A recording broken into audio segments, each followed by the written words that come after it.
જય Shri Krishna, Har Har Mahadev. Welcome to my new blog. અત્યારે જો હું દૂધ લેવા માટે જઈ રહી છું, તો અહીંયા જઈ શકો છો. તો ચલો દૂધ લઈ આવી. અને સરસ મજાનો જો તડકો પણ આવી રહ્યો છે. તો અત્યારે જો ચા પાણી કરીને અમે હવે ચા પાણી થઈ ગયું છે સરસ મજાનું.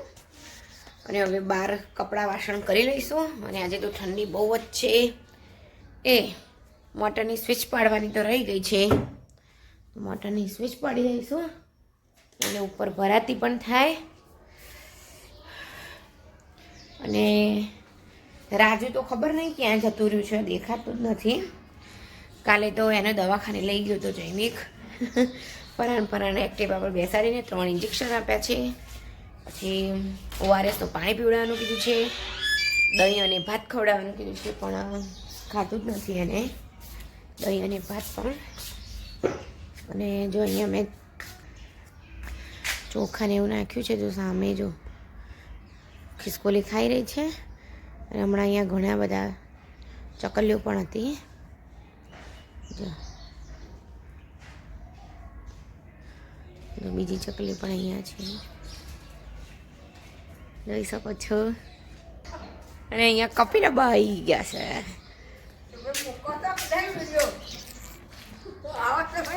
જા અમારા કપિલાબા છે, અમારા પાડોશી છે. ત્યારે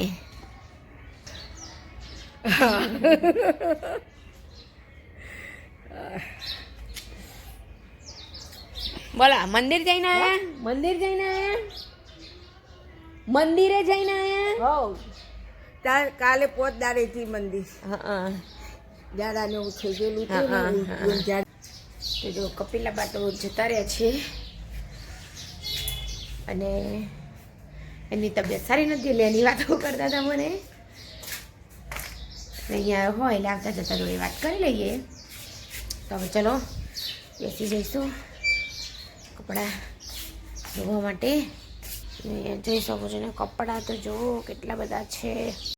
જો હજી રસોઈ કરવાની બાકી જ છે. બાજુવાળાની ત્યાં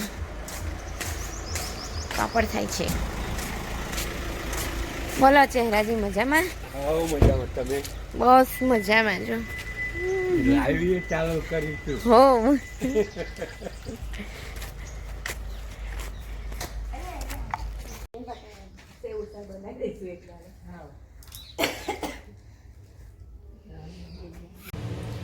તો હું પાપડ વણાવીને આવી ગઈ છું. હવે તો પાપડ પહેલાં આંગળી વેરણ વડે કરતા હતા, પણ હવે તો મશીન આવી ગયા છે એટલે ફટાફટ બધું થઈ જાય છે. તો ત્યાં કરાવીને હું ગઈ ત્યાં તો મોસ્ટલી બધું પતી જ ગયું હતું. થોડું ઘણું બાકી હતું તો કરાવી દીધું એમને. અને હવે ઘરે પણ આવી ગઈ છું.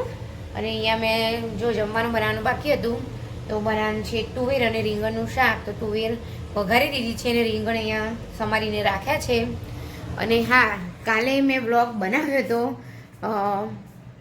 પણ કાલનું થોડું ઘણું જે છે તે હું તમને બતાવીશ. પણ પછી બપોર પછી એટલે કે 11 વાગે મારે જવાનું હતું બતાવવા દવાખાને. તો હું દવાખાને બતાવવા ગઈ હતી. અને પછી આવી જ છે 1-1:30 વાગે. પછી મારો મૂડ જ નહોતો, કંઈક શીખર મૂડ ઓફ જ થઈ ગયો હતો, એટલે મેં કંઈ વિડીયો ઉતાર્યો નથી. તો એ જે કાલનું છે તે પણ તમે બધા જોઈ લેજો. એ પણ આની અંદર એડ કરી દઉં છું. અને બસ કંઈ નહીં. અને પાછું બીજું શાક પણ બનાવવાનું છે, ફ્લાવર અને વટાણાનું. તો તેનો પણ વઘાર કરીને મૂકી દઉં એટલે એ શાક પણ થતું થાય. અને જે કચરા પોતા બાકી છે તો કરવાના છે, તો ધીમે ધીમે બધું થઈ જશે. અને અત્યારના વાગી ગયા છે 11:15 થયા છે. તો ચલો પહેલાં હું હજી તો વટાણા પણ ફોડવાના બાકી છે, તો વટાણા અને ફ્લાવરનું શાક બનાવી દઉં. જય શ્રી કૃષ્ણ, હર હર મહાદેવ. જો અત્યારે તો હું હવે દૂધ લેવા જઈ રહી છું.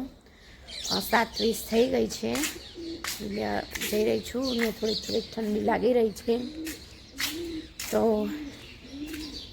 ચલો દૂધ લઈને આવીએ. અને સરસ મજાના પક્ષીઓ પણ બોલી રહ્યા છે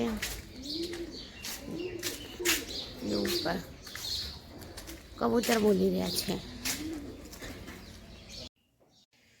જો અત્યારે હું દૂધ લઈને આવી ગઈ છું. અને આજે બનાવવાનું છે સરગવાનું સૂપ. તો એના માટે જ્યારે હું ઉઠીને ત્યારે મેં સરગવા કાપીને આવી રીતે કુકરમાં બાફવા મૂકી દીધી. હવે ઠંડી થઈ ગઈ છે. આ વખતે જો મસ્ત મજાની જાડી જાડી એવી લીધી છે, પલ્પ વધારે હોય તેવી. તો હવે આનું આપણે સૂપ બનાવી દઈશું અને દૂધ ગરમ થઈ રહ્યું છે.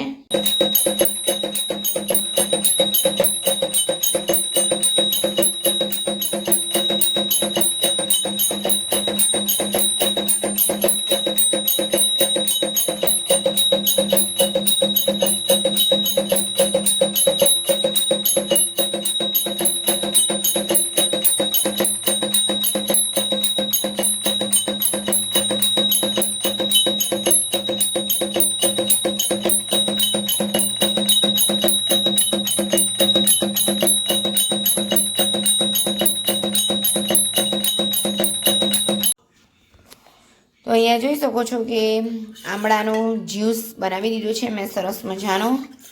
અને અહીંયા સરગવાનો સૂપ પણ બનીને રેડી થઈ ગયો છે. અને જો થોડુંક ગરમ છે એટલે તન્મય કે હું થોડોક ઠંડો થાય પછી પીસ એમ.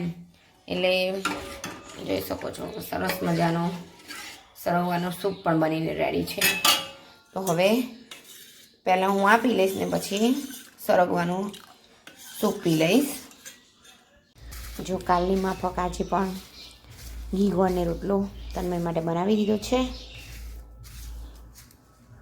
આમળાનું જ્યુસ પણ પી લીધું છે, સરગવાનું સૂપ પણ પી લીધો છે.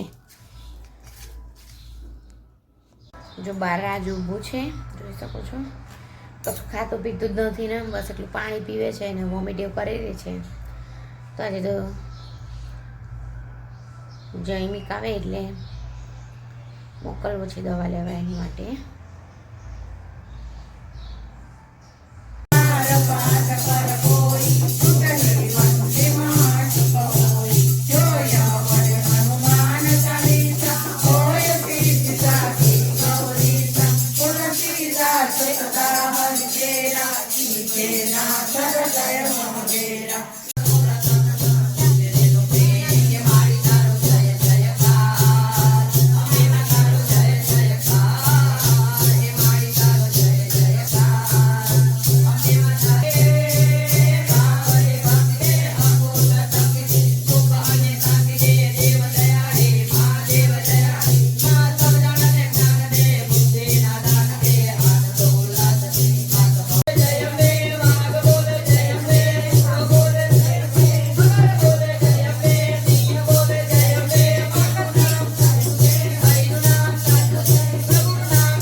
તો જો હું ગઈ હતી આનંદના ગરબામાં અને હજી આનંદનો ગરબો ચાલુ છે, પણ મારે ઘરે કામ હતું થોડુંક એટલે હું પાછી આવી ગઈ છું.